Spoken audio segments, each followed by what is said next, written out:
প্ৰথমতে তেওঁৰ বাবে আছিল সহানুভূতি, দূৰণিৰ মায়া এৰি উৰি আহি যি এই সৰোবৰত লৈছিল থিতাপি।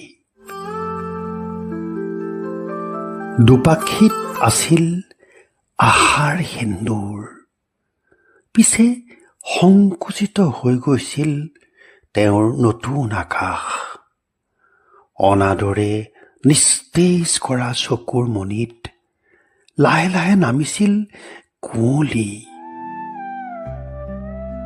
সেই সৰোবৰ আছিল এটা কাঁচৰ একুৰিয়াম। সেই পক্ষীৰ পুনৰ জীৱন আছিল এটা বন্দী সাগৰীয় মাছ।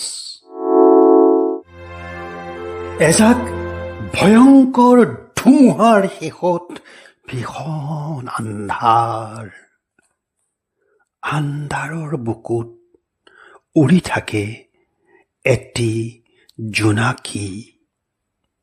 চৌপাশৰ নীৰৱতা ভেদি আহে এটি শান্তিৰ কপৌ আৰু এটি দুখৰ কেতেকী।